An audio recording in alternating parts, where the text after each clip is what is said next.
Nice to see you all again. Weather here has been pretty nice.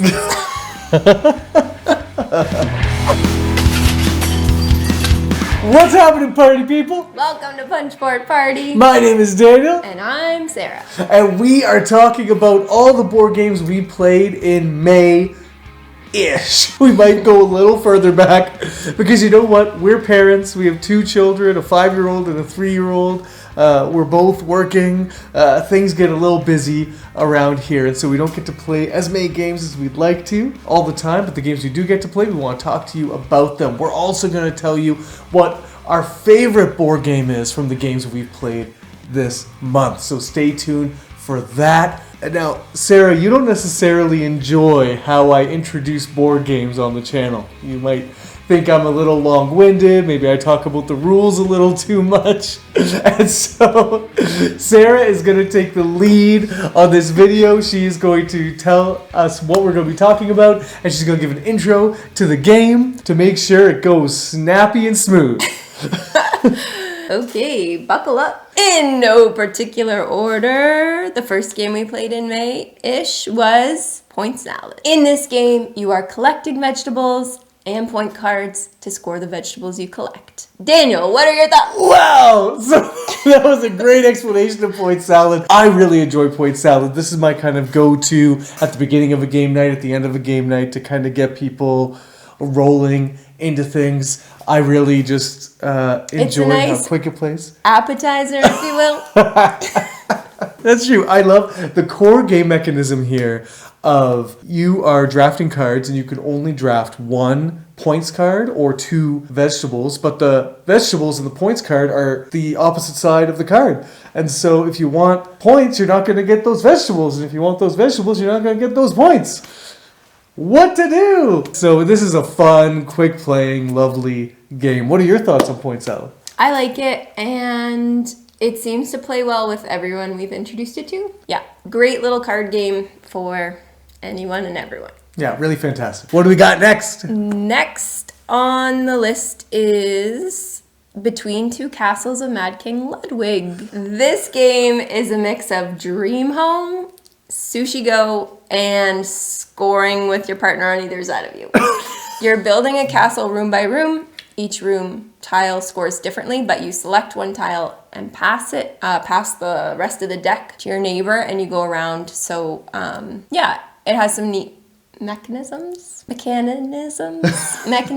and I really enjoyed this playthrough because it was actually a funny story. In my top 10 video, I did a little shout out to say, hey, I really want to play this game again. It's a 3-player, so we definitely needed at least one other person to play it with us. My friend Ashley commented on the video, so we ended up playing it with Ashley and Ryan, and it was just a really fun playthrough, but also really neat that the channel helped get that game to the table again. One thing that I noticed during that playthrough that I didn't really realize was just that this game can be tricky to teach. I felt really awkward teaching the game, saying, this room scores this way, and this room scores that way, and this room does this, and this room does that. People's eyes were glazing over as I was first explaining. Everyone got into it eventually. It took a little bit of a couple turns, and then people really cued in and really, it got competitive. And the thing that I love about the game is that you're building 2 castles, but you're only going to score points for your least scoring castle. So there's a real incentive to try and keep things even Steven as you're playing the game. Or to keep both your castles super amazing. You slaughtered, you killed us. No. You did really well, and it's okay to say you did really well. Next is Isle of Cats. All right. Sarah, what do you do in Isle of Cats? Why, Daniel, you're fitting polyomino shapes together and they all have cats on them. This is a card drafting game where ultimately, yes, your goal is to rescue cats from an island that are on polyomino shapes and fitting them on your boat, trying to make kind of color adjacencies. So this is a game that I've been trying to get Sarah to play. We just haven't been able to sit down and get it played. I think she's going to enjoy it. I want to say really enjoy it, but I think there's a complexity level here that is surprising that would make you frustrated at first. Plus, I'm kind of more of a dog person. Oh, what? Just kidding. Cats are great. But these are cool, like fantastical looking cats. They're like weird colors and they have like spikes and things. I like it less. So I really enjoyed Isle of Cats. Played it a couple times with people with varying reactions on this. Father Greg hated this game. He absolutely, he hated it. But other friends that I played with really quite enjoyed it. I think what really brings this game to life for me, there's some really cool things that you can do with the varieties of cards. There's cards that you can play anytime that do really powerful things. There's also endgame scoring cards that really help you win the game in the end. I love this too because spatial reasoning isn't the best thing for me. And this game allows me to score points in more ways than just doing the puzzle thing. Yeah. Whereas you'll do really well at the puzzle, and so you're going to have an advantage in that area, but I'm still able to do other things. Yeah, you're good at endgame scoring points. Yeah. So why did the cats want to leave the island though? You know, this is something that I wonder about this game. It says that you're rescuing cats, but you need... Leave us here! You need baskets in order to rescue the cats. Okay. So I feel like you're just kidnapping them. Is what's really happening. So yes, that's uncomfortable for sure. So the next game on our list is Cascadia. Ooh. Basically, in this game, pick up an animal token, pick up a terrain type, build a little nature scene. Cascadia was actually recommended to us, longtime Niner fan, so thank you so much for that recommendation. Shout out. We bought it and have played it lots of times and really enjoyed it. All of the people that we've played it with have enjoyed it. So yeah, it's been a big hit. Yeah, so Cascadia is like, this is definitely going to go down for me as like one of those kind of evergreen games. I think this is a game that you can take out and play with most everybody, kind of give them a feel of this is what board games are like now and they're awesome. For me, it's all about kind of the tension in the decision making. The way that you are trying to pay attention to how your terrain types are scoring. So you got like mountains and rivers and these kinds of things. You want to kind of keep them together. And then also the animal tokens are going to score in different ways. So you're trying to account for both of those things simultaneously. And I love the balancing effect that that has and the tightrope that you feel like you're walking when you're playing this game. One sec.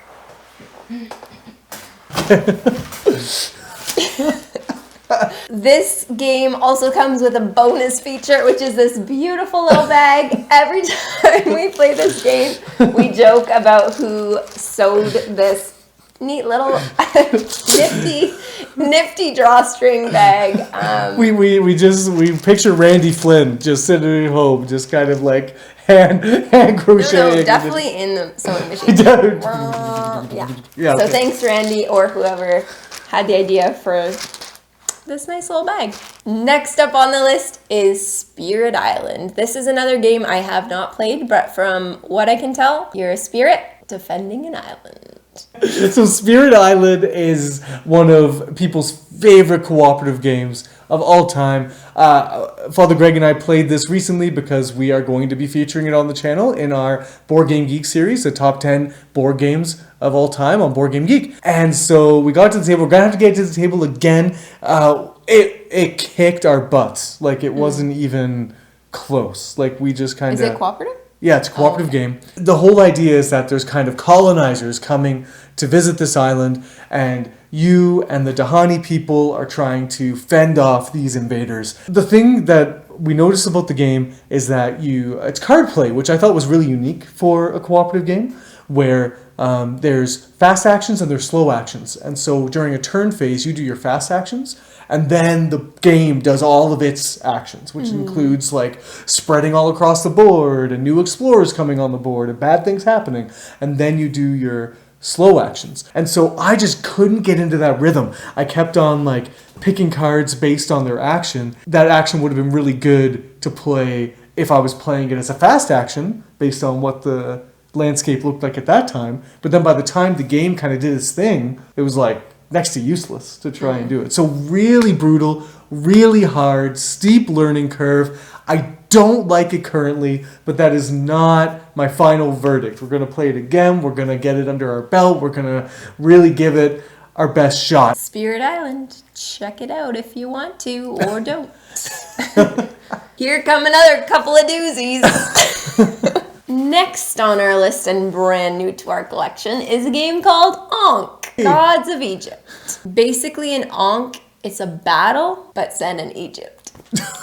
But it's all about battles. Territory, battle, cards. People who have heard about this game are going to associate it with Blood Rage and with Rising Sun, which are two previous designs by Eric Lang, also produced by Come On Games, as this game was also. So the obvious question is going to be, do you like this better than those two games? I've played those two games. Sarah has not played those previous two games. Sarah, I'm really interested to know what you thought about Ankh, because this is like an archetypical not Sarah game. I'm playing with these big, chunky, giant miniatures, and Sarah's like, ooh? I did enjoy this playthrough of it. I'm really curious how it would play with more players. Yeah, it was just Daniel and I. My special ability was that if I was beside an opponent in battle, I never lost that figure or mini. So that was a huge advantage for me because you have to spend turns to get your figures onto the board and to move them around. And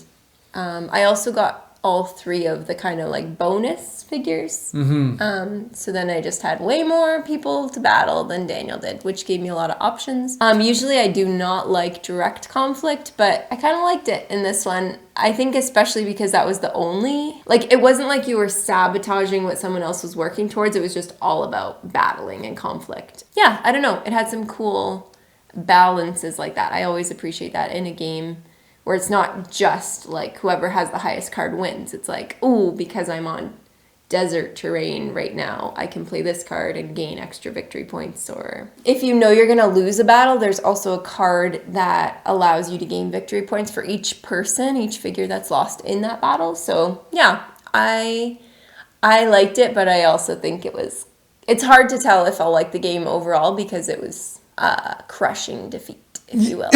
Yeah, you whooped me. And so, you always have the advantage of loving the game more if you win, and you won authoritatively, hands down. I actually announced a few times while we were playing, like, hey, my special ability is if I'm beside you, I can't die. She was being very merciful. I just got this other special ability where my god is worth 3 points. Because I just felt guilty, like. Yeah, it was devastating. One thing that people do not like about this game, for the most part, is that in a multiplayer game, or more than two players, the two gods that are doing the worst at a particular point in the game will merge their powers together and kind of play simultaneously. Forced teamwork. It sounds awful, but I'm really intrigued about what that will be like. But as a two-player game, really enjoyed it. So in the spirit of Between Two Castles of Mad King Ludwig, if you live in our area and want to play Ankh with us, comment below or send us a message or call us on the telephone. Or fly to where we are.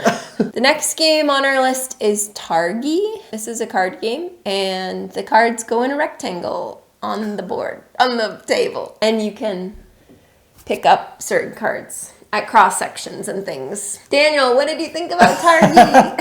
So yes, Sarah and I started to play Targi together. We got about a round in, and Sarah, infamously, I think, fell asleep. Yeah. This is something that happens if we play games too late. Sarah just needs her sleep, and so that's part of the reason why we don't get a lot of games played, is that we're busy during the day, and then when it's nighttime where we have time to play, it's just too late to get these darn things played. So yeah, this is a two-player only game.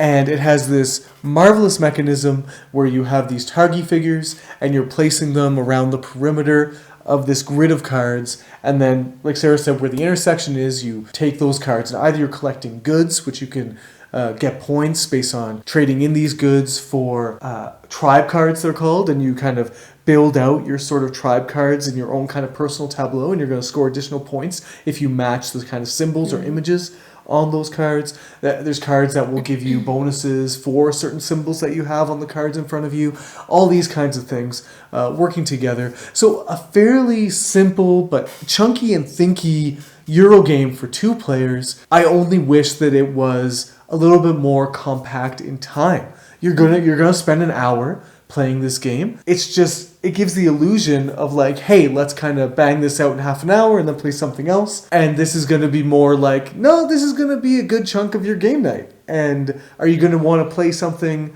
meatier after this? Hopefully, but you might be a little bit tight for time after that. So for me, it was just more of a timing thing. So I wanted you to introduce Brass Terraforming Mars together because I want to talk about them quickly together. That's why I put a plus. These notes, they make no sense. As some of you may know, during the month of May, Daniel played Brass Birmingham and Terraforming Mars. He already did videos on both those games, so he doesn't have to say much at all about them.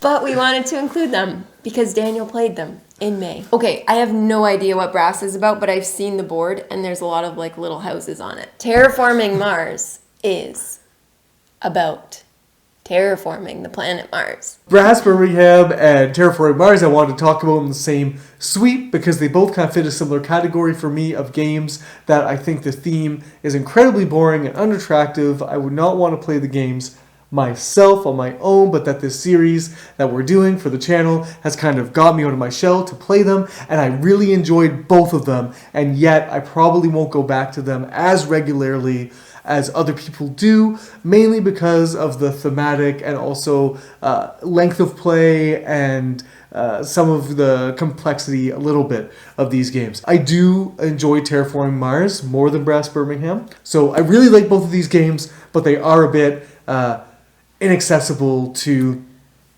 kind of the family weight, medium weight gamers that we kind of typically are. A cool fun fact about Terraforming Mars, though, Daniel put out a little message on Kijiji or something, and someone in our city actually like messaged him and said that we could borrow it so that he could play it for the channel. So that was so kind. And same with Spirit Island. They lent us Spirit Island at the same time. Yeah, it made me believe in the goodness of people again. There's been some really cool kind of local partnership around this series, which I really enjoy. It's really cool. Yeah, big shout out. Thank you. The next game on the list is Jaws of the Lion. I haven't played it, but I'm pretty sure I know what it's about. This is a role-playing game, and you're on a quest to find a lion. So Gloomhaven Jaws of the Lion, it's a little misleading to say that it's a role-playing game because it is definitely based on kind of that role-playing world, but it really takes just kind of the battles that you do in a role-playing game and turns it into a little bit of a Euro game where it's a hand management card game, essentially, where you have cards in your hand, and on your turn, you're going to play two of them. Each card has a top action and a bottom action, and you're going to do the top action of one card and the bottom action of another card. And so you can't do both top actions and you can't do both bottom actions. And so again, a tense decision. I love that. So this game really like surprised me with how the hand management works, how the actual kind of battle mechanics work. Really delights me. I've been enjoying this quite a bit. Father Greg and I have played only 4 of the scenarios so far, and we are continuing to work through it. We had a moment where we lost terribly in the last scenario that we completed. I was ready to quit. Like, this is how fickle I am when it comes to these like ongoing, more legacy or campaign-driven style games, where it's like, it just slaughtered us. And you were in the kitchen, we were making tacos, and Father Greg and I were grumbling, and in Father Greg's heart of hearts, he was also giving up on the game. He was trying to convince me to just skip over the scenario, just let's pretend we won and just keep on going so that we can get through this thing. I was just like, I don't want to do that. I want to see if we can do it. A good friend of ours, Father Dan, he recommended, he's playing through Gloomhaven, the regular Gloomhaven, and he says that he normally plays at one level lower than he is, and so we took that advice. Much more enjoyable experience, a lot of fun. I was convinced that based on how we did in that scenario the second time through, we would have beat it at the regular level count as well, because I kind of got a handle on how the hand management was supposed to work. So we're back in the saddle. We're going to play it some more this weekend. I am enjoying my Jaws of the Lion experience. It's quite good, but man, I can take a blow, man. I can get discouraged pretty easily with this stuff. You can do it. The last game we're going to talk about is Elysium. Elysium! As some of you might remember, this was Daniel's favorite board game of all time. Is Daniel's favorite board game of all time. Okay, yeah, here's my quick explanation of Elysium. You're collecting people and putting them into groups. So you're like, God, that is not an adequate explanation of my favorite board game of all time. It's so much more complex. So Daniel said it was his top game of all time. I said that I've never played it, which made me sort of sad and guilty or something. Yeah, because overall I fully endorse Daniel's top 10 list, but this game I was like, what? How have I not played your favorite game of all time? That's so weird. Why is it your favorite? I haven't even heard of it, really. So I decided I wanted to play it to be a supportive partner, and we played it with a friend, and about a third of the way through, or about halfway through, I realized, I have played this before. I had played it before. And I disliked it so much that I blocked the experience from my memory. It was like this memory was unlocked. Oh yeah, this game. Boo! Boo! My confession is that I have played Elysium before, even though I said I didn't. I didn't remember it until replaying it, but oopsie. She didn't like it then, and she doesn't like it now. No, but I'm determined to like it because you like it. So. Oh, well, thank you. Yeah, it's. I'm willing to keep an open mind. So what don't you like about it? Kind of what kind of gets you down about Elysium? The theme. Yeah. Okay. What else? It just it has a dimension that Sarah doesn't like, right? Where what you can't just do what you want to do in this game. There's going to be times where players. Sarah just likes to do whatever she wants, whatever she wants. Don't hold me back. No, but in the sense that you're getting like obstructed. Like it's not just a like, oh, that's too bad. It's like, no, you cannot do what you wanted to do because this card was played and now you don't have the money to do what you wanted to do this turn. Or like, oh, you can't complete that set of cards because that person took that card. Or you can't complete that set of cards because the card you need just didn't come out. Or you didn't get the turn order that you needed. Also, both times I played it, I didn't understand what was happening until about halfway through. And then it was like too late. Because if you're making a set of 5 cards or something, like I would just missed opportunities in the first round or two because I didn't understand the objective of the game. In conclusion, Elysium is not my favorite game. Perfect. So party people, those are the games we played in May-ish, maybe April a little bit. And what we want to talk about is our best of the month. And so we're each going to share what our best board game of the month is. I'm going to start. Mine has a caveat. I still think that Elysium is my favorite game of all time, but the particular play was a bit of a bummer because I don't like when Sarah has a bad experience when we play games together. I want her to enjoy what's happening. And so it's a little bit of like so I think the game is still really great, but I do recognize that it might not be for everyone, and if I'm not playing with that everyone that it is for, it's kind of like so. So my best of the month really comes with a caveat of like the experience itself, and it really comes down to me discovering a new game that I really, really, really, really enjoy, and so that's why I'm going with the Isle of Cats for my best of the month. I think this is a fantastic game. It fits right into our wheelhouse here at Punchboard Party, and it has lots of ways to victory in a nice sort of you do know what you're doing in this game kind of way. What's your best of the month, Sarah? Well, I'm going to go with 2 best of the months. What? Cheater! Not really, because my best game in April was Between Two Castles of Mad King Ludwig. Nice. It was a really fun playthrough. And my best of the month for May, if you can believe it, was Ankh. What? Yeah, I can't believe it either. Basically, I enjoyed the game more than I thought I would.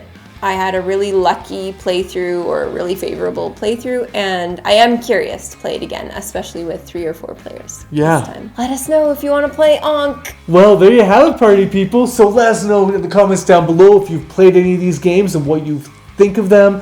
And then let us know your recommendations for the month of June. What should we play this month? And should we get our hands on something special. We got a few games coming down the pipe that we'll be playing, and we'll let you know about them as well. So thank you for tuning in, party people. We love hanging out with you. We love sharing, love enjoying board games with you. And until next time, have the best day.